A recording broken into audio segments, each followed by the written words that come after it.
Vikings talk here on Mackey and Judd, sans Mackey. But I want to remind my friends about Hail Ace. You know, Judd, I know sometimes you park your car outside out in SLP, and, this spring it was a nasty, nasty weather for hail damage and rain. And, so if you had some of that happen to your car, go check out our friends at Hail Ace. Our guy Adam works with you and works with the insurance company to make the process very simple, very smooth. You can book your appointment online at hailace.com. Take care of it. He'll make your car look brand new. Go to hailace.com to learn more and book your appointment now. And if you if you get an appointment between September and October, you will be entered in a pair for Vikings tickets at the Polaris Club later in the season. So you can go fix your car. That's swanky, man. That's and then nice. Maybe Polaris also Club? get some Vikings tickets. That sounds great. And the Polaris Club, too. Not just, hey, nosebleed tickets. No, in the Polaris Club. Pretty damn good tickets. Go check out our friends at Hail Ace, hailace.com to learn more. And you know what, Dex? If you're going to take care of your car, right? The body of your car is important. If you are concerned about that, then I bet you are concerned about your own physical being. And if you're carrying around some extra weight right now, you go to Hail Ace to take care of your car. Where do you go to lose the extra weight and take care of yourself? I have one-stop shopping for you there. It's go see my friends at Livia Weight Control Centers, where they have an offer right now, 8 weeks for free. The first 8 weeks for free. Imagine the weight that you can take off, and I dropped 40 pounds in the past year, basically. It is as easy as possible. And then the most important thing is maintaining that weight loss, because we've all lost weight, and then inevitably a lot of us have gained that weight back. With Livia, that's not the problem. 855-GO-LIVEA, Livia, LIVEA.com. That is where you start on a weight loss journey that I guarantee you will be successful, Livia.com. So I want to draw a comparison here, because I think we all watched the debacle in Seattle last night. Denver Broncos. Nathaniel Hackett, whose name I think was tossed around early on after Zimmer was fired, as far as, potentially are the Vikings going to pursue this guy or that guy. Now, Nathaniel Hackett was the non-play calling OC for Matt LaFleur with the Packers. I think he was highly regarded. But Dex, this is the danger of an OC, which Kevin O'Connell was too, but it's the danger of an OC becoming a coach. I told you and Phil repeatedly on Monday, my opinion of O'Connell on Sunday was very high, in part because despite the fact that he personally said in his post-game press conference and then again in his Monday press conference that he had some things to work on, I don't think there was any one thing that we debated, like, oh man, he didn't call that timeout, or why didn't he do this, or he shouldn't have challenged that, right? And I think we take it for granted that when a coach does a good job managing a game, well, of course he did. He's a head coach. Right. But how much did we debate Zimmer? Screwed up clock, screwed up challenges. When Nathaniel Hackett let all of that time, first of all, on 4th down and 5, at the 46, I believe, of Seattle, when he let all of that time go off the clock to have Brandon McManus attempt a 64-yard field goal, and Russell Wilson, who is being paid millions and millions, had the ball taken out of his hands. That is one of the reasons I thought the fact that we didn't debate one thing O'Connell did on Sunday was so huge. Yes, he was incredible. I think what O'Connell said that he wanted to work on more too was just working more with the defensive play calling, which honestly, good for him. I said when they hired Ed Donatel and that Kevin O'Connell was filling out his staff that, hey, good for you to outsource things that maybe you're not as familiar with, but you trust, and you're putting it in a place where someone knows what they're doing. You're not ignoring it. Like Zim would ignore offense, right? Zim said, no, Gary, Clint, you guys. Well, he told him what offense. He wanted, and then said, do what I want, but I'm coaching and calling defensive plays. Right, exactly. Where I think Kevin O'Connell wants to make sure that, hey, maybe there were some things I missed from the defensive side of the ball, and he wants to fix those. But from the Nathaniel Hackett side, I mean, also, by the way, we will have some old tweets exposed on Nathaniel Hackett, because this show was a little bullish on Nathaniel Hackett back in February, and we will self-report. And we'll self-report that. That's no problem. But they certainly dodged a bullet. I mean, look, even if your opinion of Russell Wilson has changed, or even if Russell Wilson's play has fallen off from being the guy who went to back-to-back Super Bowls and was one of the most winningest quarterbacks in the NFL coming into this year. Nathaniel Hackett made the decision to let 45 to 50 seconds come off the clock and trust a kicker over a quarterback who has been to 2 Super Bowls, won a Super Bowl. You're paying a lot of money. Like, if Kevin O'Connell was in the same shoes and he did that to Kirk to line up for Greg Joseph, I would be ripping him too. Yeah. Regardless of the kicking outcome, pretty much, right? Like, I know if we would have made the kick, oh, well, I guess it worked out. See, what are you guys talking about? No, that would have been rippable. That was inexcusable clock management by Nathaniel Hackett. There's no chart on earth that says eat clock for a 64-yard field goal attempt. And here's the problem. I don't care who your quarterback is. Like, True. It's worse because it's Russ. That's epic stupidity. But if your quarterback is anybody, I believe a 64, I think if McManus had made that field goal, I think it would have tied for the second longest field goal in NFL history, and the game was in Seattle. It's ridiculous. And what drove you crazy too was Hackett didn't accidentally let the clock run down. It wasn't even that. He purposely said, we're going to go for a 64-yard field goal. Now, if it's 55, okay, might not love that, but I sort of get that one. But, and here's what I saw too. And again, the Vikings, and they have 16 games left, so this could change completely. But think about the game on Sunday, and think about how relatively clean that game looked. I mean, it justified, as O'Connell said post-game, it justified the fact that guys didn't play in the exhibition games, the starters, because it looked good. And there's still more there, but it did look good. But I was jotting down the Broncos' errors from last night, okay? And the last one, the Hackett thing, is egregiously stupid. Like, there's no defending that one. But if you watch that game, they fumbled, if I'm not mistaken, twice at the goal line. Mm-hmm. They were in the red zone and didn't score like 4 times total. I believe that's correct, yeah. And God bless him. He played a good game. But they did their best to make Geno Smith look like Tom Brady in his prime. Yeah. Like, that defense was egregiously bad. And that's the one thing that Denver had with, their previous coach, Vic Fangio, and Donatel there as his DC. That's the one thing that team had. There was no part of the Broncos, a team that is paying Russ millions to win right now. Like, this is not we'll be good in a couple of years thing. That entire game is what can happen if you have a coach who's not prepared, and Hackett was not prepared for that game. And if you're trying to win, Dex, there's not a lot of time to say, well, I mean, that's okay. That was a big game.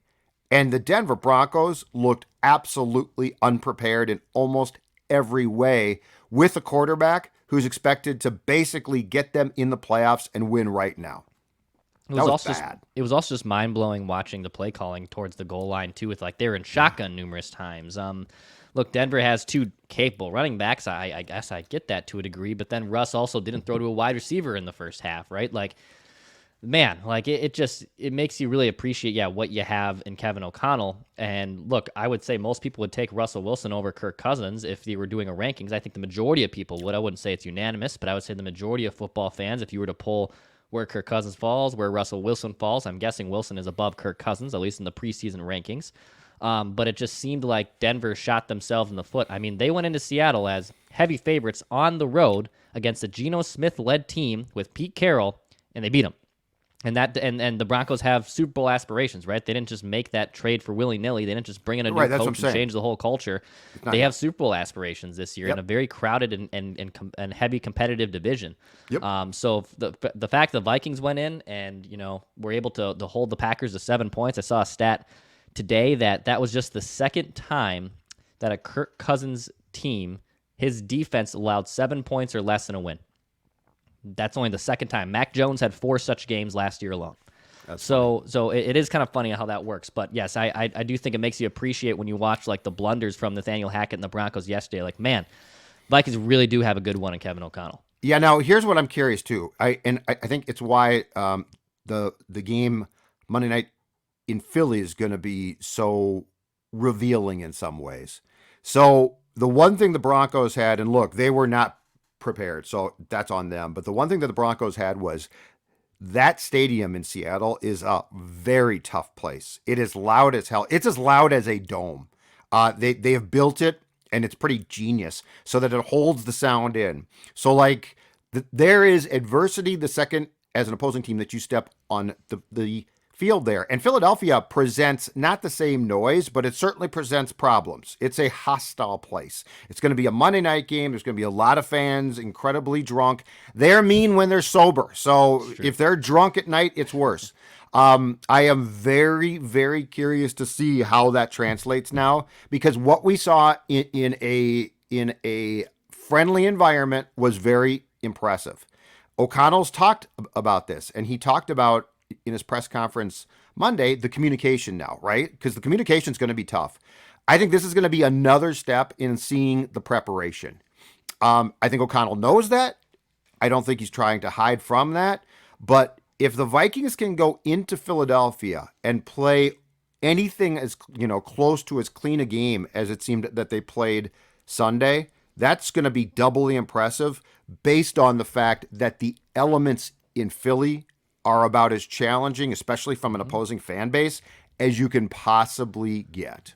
I think that will be, we talked about in 2009 when, the Favre Greg Lewis play happened. And granted, that was week 4 in the 2009 season. Yes. This is week 2. But those first 3 games in 2009 with Favre, he was more of a passenger, handing off to AP. Looked like the old man. Maybe he can take this team somewhere, but maybe not Super Bowl aspirations. Maybe gets them to the postseason, but that was it. And then that play to Greg Lewis, and you're like, oh, no, this is something special. This is actually something legitimate. It's probably a little too premature to say if you go into Philadelphia and stomp them on the mouth that, oh, this is still something special, because you're still only 2-0 and it's week 2 of a 17-game season. But I do think there is a potential there to have a statement win of, oh, you just went in on a primetime game with a quarterback who has struggled historically in big moments, and you daggered them on the road. That would be very, very impressive. I'm just curious how he handles, Jalen Hurts. Hurts can bail out plays with his legs. So can you keep him in the pocket and force him to throw in the pocket? I know they got A.J. Brown. Got to set the edge, Declan. Yeah. Set the edge. Got to set that edge. Can't let him get outside, which is the problem. I do think it's a potential statement game if they can go in there. Because if they lose, I don't think anyone's going to be like down in the dumps on this team. They started 1-0. That's good. Right. They bought themselves, I want to say they bought themselves a loss in Philadelphia, but you're not going to feel horrible about it if you lose in Philly. But if you win, my God, I think you can really start getting really, really excited. This is something special. Well, and then plus to your point, if they win, you're going Detroit at home, the Saints on the road, but in London at a neutral site in London, the Bears at home, and you should beat the Bears. And then before the bye, October 16th, the Dolphins, which is going to be tough down there. But the fact is, I'm with you. I think if the Vikings lose, unless they get absolutely blown out and it's embarrassing, I don't think people are upset at all. If they win, I think the excitement, though, ratchets up about 3 notches based on the upcoming schedule then, too. Because, I mean, this is of the next 1, 2, 3, 4, of the next 4 games, this is the toughest game. Yep. Like the Saints there would be tough. I think the Saints might be a decent team, but at a neutral site with the game taken out of their incredibly loud stadium, advantage Vikings for sure. And this is where, again, you get back into the piecemealing of your schedule. So if the Vikings go 2-0, right, and if you want to get to 11 wins, well, then you only need to find basically 2 more wins on the road and then 6 more wins at home. That gets you to 7 wins and gets you to 4 road wins. Like, that gets you to 11 wins. It makes the path a lot easier, and it's why then got websites like 538 and others have the Vikings actually have higher Super Bowl odds, not because they're necessarily the favorites, but because the path to get there is a lot easier from a team that's 0-2. And we know historically that if you start 0-2 in the NFL, at least with the 16-game schedule, not 17-game schedule, your chance of making the playoffs are usually about 1 in 10. It was pretty rare, about 20, maybe even a 20% chance, as high as that, if you're going to actually make the playoffs. So if you get to 2-0, now it's piecemealing the rest of your schedule. I think the one thing that I'm really curious to see is this.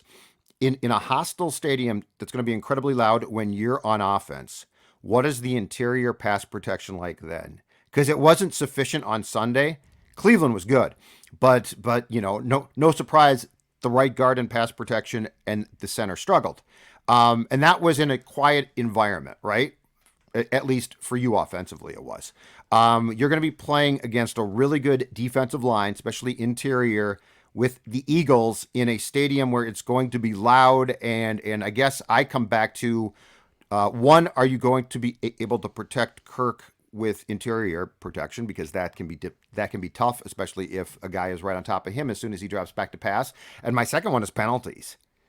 Like, is Ingram going to flinch because he's like, oh my God, I got it. And then, you come up a little bit and you're called. So I think that is, I think that's something that we're probably not going to think about a ton until the game gets here.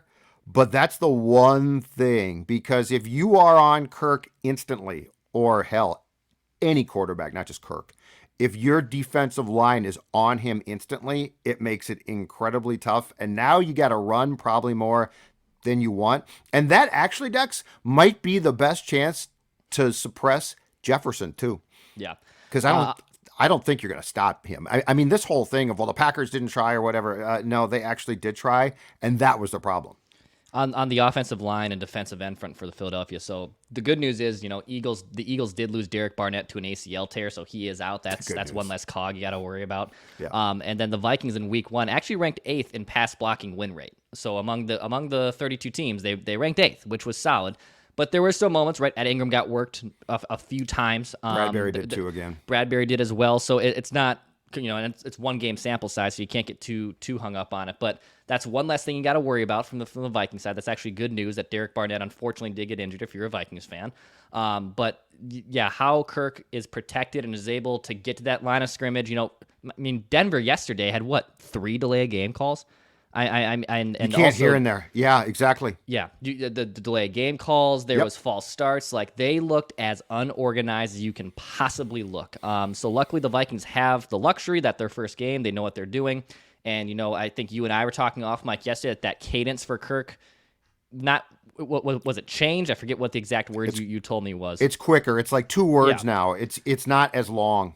So that part's different, but they had the experience now. So how they play in Philadelphia with that line will probably determine a lot of things too.